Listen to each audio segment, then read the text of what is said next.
Hey, Composing Gloves here, and today we're going to be talking about the main components of a chiptune song. So there are a whole bunch of different ones. We're going to be splitting them up and then talking about the general ways they are created because they're usually not that crazy. So first off, the main ones are we have drums. So we'll have drums, bass, a lead, and then either some harmony, background pads, or an arp. So those last three sort of go together as just like background elements.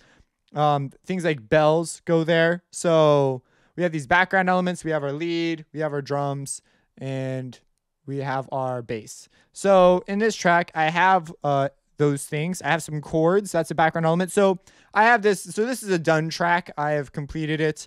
And my drums are always orange. My lead is almost always purple. I have no idea why this one's not purple. I didn't color code it. And then background elements are blue. This one is sort of a foreground element. You'll hear it play, but it's an arp, and it's using a very popular technique for chiptune. And I've also I have a separate thing for just full-on chords. So let's start with the drum. So let me just play you just a piece of this, and then just listen for all the different parts that go on.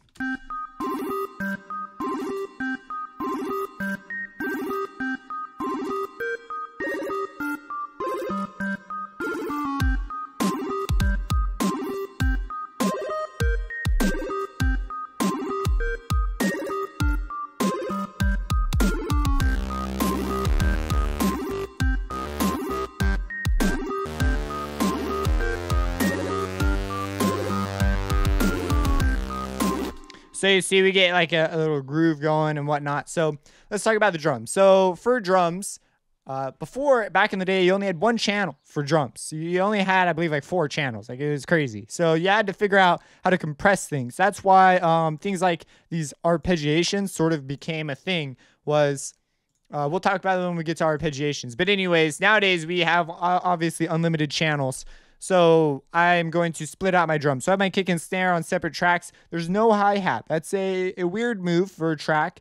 But I do have a drum loop later on, which is another thing that's sort of not really chiptune-like, but it fit really well with what I was doing here. So I went ahead and threw that in. But I have just a kick and a snare, just showing off the kick-snare relationship. Now, generating the kick and the snare is usually generated using, as well as the hi-hat, were generated using a noise generator, and then you would filter it to make it sound like a snare or a hi-hat. And so I typically just use samples, which is also a very common method. And then the kick, same deal. And with the kick, a lot of times it was some sort of like sine wave generator that was then distorted a little bit and with a really fast pitch bend down. It's like general sound design, but I simplify it and I just go and grab kicks that are already ready and good to go. So these are just samples. The drum loops were used later on, but they're not super common to this genre. So I'm not going to spend time talking about the drum loop. But that's like general drum creation. Like, it's not crazy. The drums aren't supposed to sound amazingly clear or crisp. I do that because I like that sound. But if you go back to really old stuff, it was like the most mixing that happened was things would be generally... The most mixing that would happen is they would just do like volume and panning moves. And that was like it, like nothing crazy. And as we progress through time, the mixing got progressively more intensive until you're doing stuff like what I'm doing now. Like, I have like side chaining everywhere and all this other mumbo jumbo. Okay, so that's our drums. Very simple, just like general drum set. And then, well, on the drums, I left out one part that is a big piece, but I don't have an example of it in this track. I have it in others. It is percussion. If you move into like the 90s up, there's a lot of percussive stuff that goes on because the use of samples is like everywhere at this point. So you'll hear samples being pitched up, pitched down, all sorts of just weird things going on in the background. So that would fit into the drums category as well. So moving over, next up we have the arp. So when I say arp, there's a very different distinction between a regular arp and a chiptune arp. So a regular arp is just an arp that goes do do do do do do do do do do do, you know, up and down whatever set of notes. A chiptune arp is the same deal, but like outrageously fast. And the reason why, let me just show you. So if I come over here and just solo the arp, wrong arp, first arp. See, like this is going up and down. I called it an arp. It's not really an arp, but it's going up and down. So I was like, okay, so here's an example of just like a regular. it's sort of got a melody to it. So it's not really an arpeggiation, because arpeggiation just means it's a broken chord. So instead of playing all the chord at once, you play it in pieces. That's sort of happening here. So it's like arguably an arp. And then over here, I have this. And that is an arp. What's happening is, and you'll hear this. This is super common today in like modern chiptune. Is like one of the staples that like is like a call to say, hey, this is a chiptune song, as if this thing is in there. So this is an arp, arpeggiation. What they did was back then they only had like 4 channels. So if you wanted to write a chord with 3 notes, a triad, you had to use 3 channels. That left you 1 channel with like, and even that would be taken up by the chord. And a lot of chords, but you'd have 1 channel for like bass or lead or whatever. Like it was a problem. So a really smart dude, I forgot his name, but he said, hey, I know what I'm going to do. I'm going to play my notes, and I'm going to play all the notes in that chord really fast on 1 channel, and it will be the same thing as a chord progression. And it worked. And so what's happening here is I play a C, and then I come down here, and at this point I play an A3-7, which means, hey, play C, then play 3 notes away from C, and then play 7 notes away from C. This is one of the benefits of using a tracker, is you get to use these text commands. But if you're not, you would just write them in on a piano roll outrageously fast. Like you just write in these really tiny notes. And this is actually playing it a certain number of ticks. So every line in renoise has a certain number of ticks, and this is dividing the ticks up between the notes. And so it's just scrolling through these notes really quick. And so you see it creates that nice little doo-doo-doo-doo. And so this is a minor chord.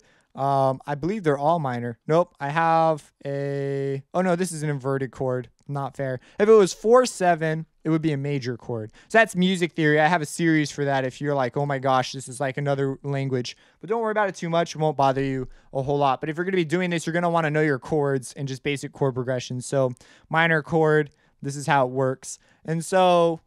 that's the chip tune. So it was to save space on channels, and it just became a sound unto itself, and it totally worked as a progression. So you can hear the progression move.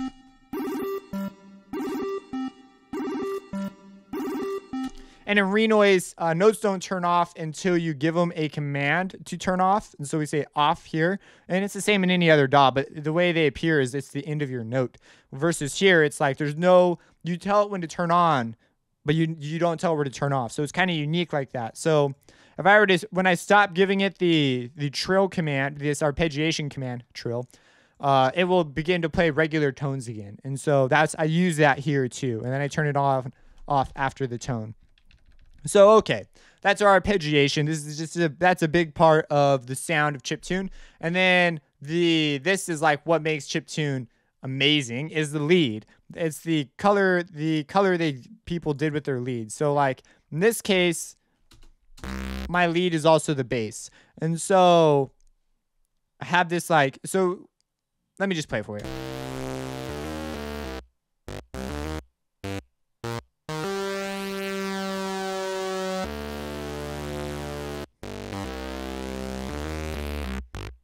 And so you see, it's just this really catchy thing. That is the main principle of chiptune, is to be melodies that are really just like developed, well thought out. They just flow. They're not awkward, and they will oftentimes interact with a harmony part. And before it was this. So before the harmony, the chord progression would be this chord progression.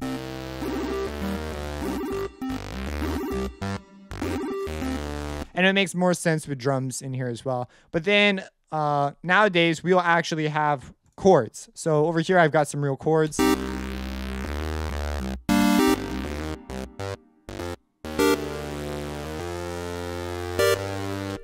And so that's a major, that's also another thing that nowadays, that's what we'll do. And you see, I actually have to open up separate note columns to control each chord.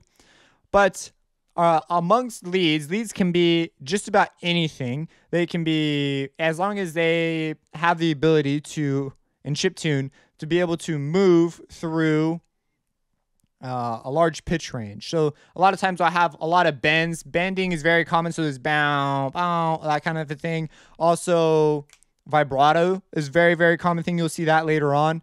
and you just need something that really sticks out, clear, and can create a very catchy mood. So they're very often based on periodic waveforms. Now, if you follow an approach to beat making series, we talk about the 5 major elements of any beat or song, and chiptune is no exception. So sometimes melody will not be the focal point of the chiptune. It'll be more of a groove, and I have an example of that here.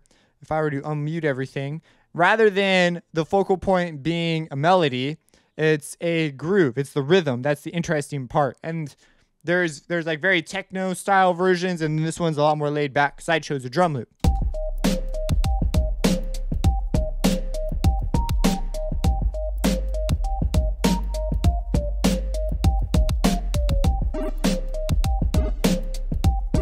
So you see, it's very, very, very laid back. That's just the groove. So it's not always completely melodic based. There's totally variations on this idea. But as far as the construction of leads, if you can make it play a catchy thing, you're pretty much good to go. And typically they are limited to just basic waveform shapes, like so. And so in this case, I'm just using I'm only using a couple sounds, so it's kind of crazy. So that's what's going on there. And then I have a couple other ARPs. These are just filler elements. And something that you want to keep in mind is especially when you're working your renoise, is your modulation tab, your envelopes. So you want to take advantage of envelopes. I don't do it in this track, but in later on tracks, you'll hear plucks and things.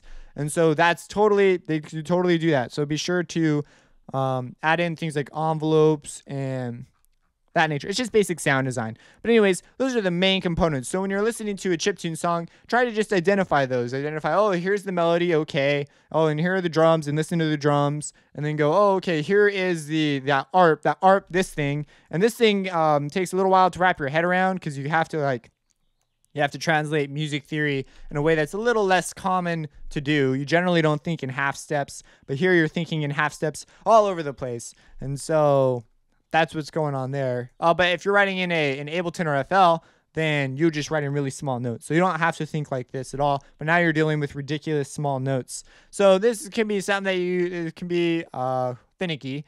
What I recommend is just writing out several of these just by themselves in separate project files, and you'll get the hang of it. And then after that, you can go ahead and start incorporating other elements. But I recommend doing several of these.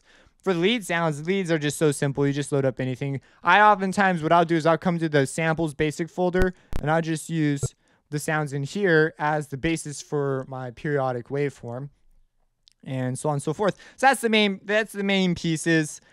If you have any questions about these pieces, let me know. I know there's like effects and things that you're probably wondering about, like how'd you choose your effects? Some of these effects that you're going to see here are mixing moves. And so a lot of them are just mixing. Like all these signal followers are all mixing. It's side chaining. So it turns down other things while the kick plays, so the kick comes through better. That stuff that is not, that's modern. That's the modern take on things. That's modern chiptune looking like I'm not sure if Melky Tracker can do that. I've never looked into that. I've seen it used a lot, but I've never used it myself. Subscribe, support me on Patreon, and have a blessed day.